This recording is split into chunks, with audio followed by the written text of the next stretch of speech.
estoy muy agradecida con todas y todos quienes están conectándose a esta transmisión del foro sobre las afectaciones que tiene la ley minera a los derechos de los pueblos indígenas. Sabes que sin duda que en estos momentos en que todas y todos estamos atravesados por la interrupción de casi todo, por la pandemia, encontrarnos es ya una alegría, un poquito de esperanza. Hemos tenido el honor de acompañar a los pueblos indígenas en la lucha y la defensa de lo suyo, y que este caminar pues, nos ha hecho abrir los ojos, nos ha hecho entender que la defensa del territorio no es solo la lucha por la defensa de un espacio, es más bien algo más profundo, es la lucha por la defensa de proyectos colectivos de vida. El territorio es, por tanto, un espacio vital donde se forja la identidad y donde se vive una cultura. Es el lugar donde se vive y se muere. Es el espacio de nuestro sustento, o como dicen los nahuas, el Altépetl, las aguas y las montañas donde vivimos y donde nos organizamos. Estas luchas también nos han hecho aprender que la ley minera y sus operadores no ven o no quieren ver esta entrañable relación que se expresa o donde se expresan diversos derechos humanos como son la identidad cultural, el territorio, la autonomía, la libre determinación, la alimentación adecuada, el medio ambiente sano, entre tantos otros. Hemos visto que cuando se instala una mina ya no hay bienes comunes que administrar, relaciones comunitarias que establecer, biodiversidad que cuidar, conocimientos milenarios que recrear, sitios sagrados que venerar, milpa que sembrar. La minería, y eso lo digo pues, con profundo dolor, hemos visto que entraña un proceso de muerte biocultural. Los temas, me gustaría compartir con ustedes el tema de la ley minera vista desde la Sierra Zapoteca de Oaxaca. ¿Qué implica la ley minera para una comunidad como la nuestra, como Capulalpan? La ley minera es una ofensa para nosotros los pueblos indígenas. Es una ofensa para nosotros como comunidad indígena agraria de Capulalpan. La ley minera es una ley excluyente de los derechos de los pueblos indígenas. Es una ley racista. Que nosotros los pueblos indígenas somos los y las propietarias primordiales de esas tierras ancestrales que de manera fraudulenta ocupan las mineras. Tenemos que desestructurar ese pensamiento dominante de que la Secretaría de Economía y el Poder Ejecutivo, de acuerdo a la 27 constitucional y de acuerdo a la ley minera, decide si los pueblos indígenas vivimos o desaparecemos. Nosotros también somos parte de la nación y tenemos el derecho a decidir. En la Sierra Nororiental, en la Sierra Norte y Nororiental del Estado de Puebla, no solamente son las concesiones mineras, en realidad hay una serie de amenazas que están interconectadas entre estas mismas, y podemos señalar que las principales amenazas que tenemos son iniciativas de empresas en donde pretenden instalar presas hidroeléctricas en serie sobre uno de los ríos más importantes de la Sierra Nororiental, el río Apulco. Son 4 presas hidroeléctricas, y asimismo podemos observar las líneas punteadas en donde se pretendió en 2016 establecer una subestación eléctrica en la cabecera del municipio de Cuetzalan para conectarse a las líneas existentes de Papantla hacia Teciutlán. Entonces, en realidad observamos que es todo un sistema interconectado, es una serie de amenazas que si no nos diéramos a la tarea de investigar, pensaríamos que cada caso es aislado, y en realidad no, es todo un sistema interconectado de amenazas. Pues nosotros nos dimos cuenta como comuneros de que la comunidad estaba concesionada. Se tuvo que investigar, preguntarle a la Secretaría de Economía si efectivamente la comunidad o el territorio estaba concesionado. Entonces, la Secretaría de Economía respondió que sí estaba concesionada nuestro territorio, nuestra comunidad, parte de nuestra comunidad.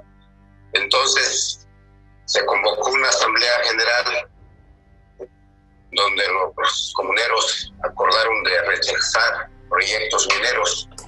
Tuvo que levantar un acta y esta acta se tuvo que registrar en el RAN, o sea, Registro Agrario Nacional, en la ciudad de Chilpancingo, en donde posteriormente se dio seguimiento interponiendo un amparo, una demanda de amparo.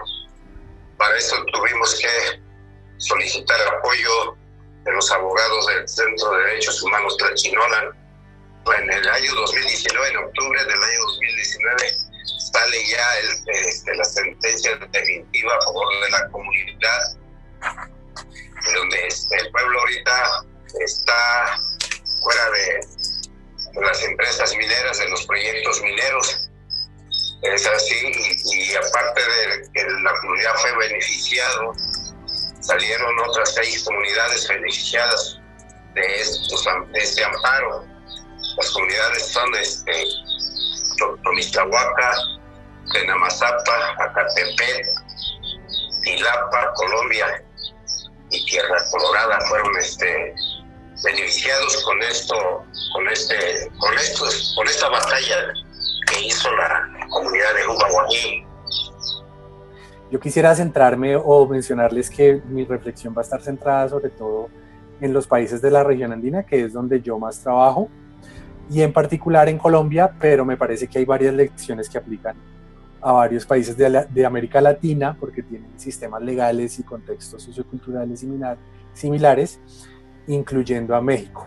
Si ese ejercicio se hace bien, eso trae además otro efecto positivo, y es que evita las decisiones de política minera que puedan ser ilegales y que puedan tener riesgos fiscales para la nación o para el Estado, en la medida en que puede prevenir de esa manera, por medio de la negativa temprana de proyectos que no debieron ser aprobados en primer lugar, demandas contra el Estado. Los minerales, los recursos naturales, no están pues ubicados o no se pueden encontrar en las grandes ciudades, en los parques centrales probablemente. No, los minerales, los recursos naturales se encuentran en el caso ecuatoriano en las estribaciones de los Andes o en la cordillera de los Andes.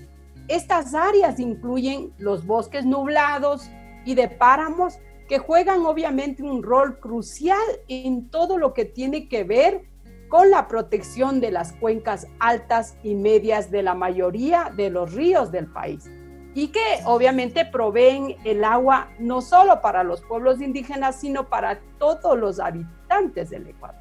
Por otro lado, también estos recursos naturales están en la Amazonía ecuatoriana, ¿no es cierto? Donde la Amazonía es considerada los pulmones o donde está la mayor riqueza de la biodiversidad. Entonces, estos recursos naturales están en tierras y territorios de los pueblos y nacionalidades, ¿no es cierto?, indígenas y afroecuatorianos. Por lo tanto, no podemos hablar de que la ley minera o en el proceso de construcción de una ley minera, los pueblos indígenas no tienen nada que ver. Pues sí tienen que ver, como acabo de mencionar, por el hecho mismo de que los recursos naturales están en nuestros territorios, ¿no es cierto? México, como todos y todas lo sabemos, pues se reconoce como una república democrática, se reconoce como un Estado federal, pero se reconoce constitucionalmente como una nación pluricultural sustentada originalmente en sus pueblos. La pluriculturalidad es un principio constitutivo, fundacional de la nación mexicana, que está reconocido en la cúspide del ordenamiento jurídico.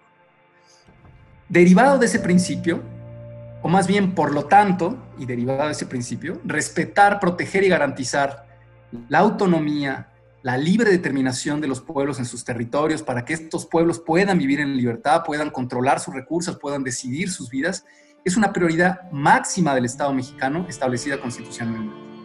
Tan importante como el principio republicano, el democrático o el de la división de poderes. Es un principio fundante.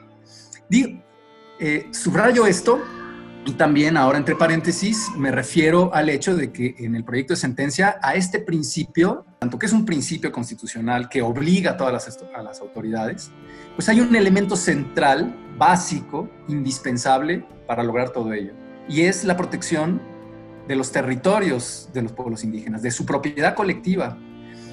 Esto no lo digo yo, evidentemente, sí lo dicen los pueblos con mucha fuerza, pero ha sido reconocido jurídicamente y jurisdiccionalmente la importancia y la relevancia del territorio para la vida de los pueblos. La ley minera, al permitir que se concesione por 50 años renovables por otros 50 años, de alguna forma está limitando de manera desproporcionada el acceso de los pueblos indígenas a su derecho al territorio y con ello también al derecho a la libre determinación y a toda una serie de derechos. La minería hoy solo aporta 0.66% del PIB, en empleo.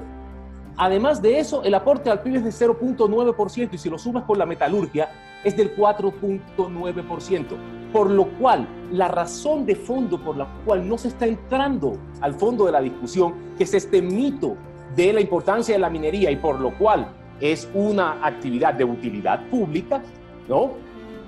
Esto realmente es un mito que hay que empezar a desmontar, es decir,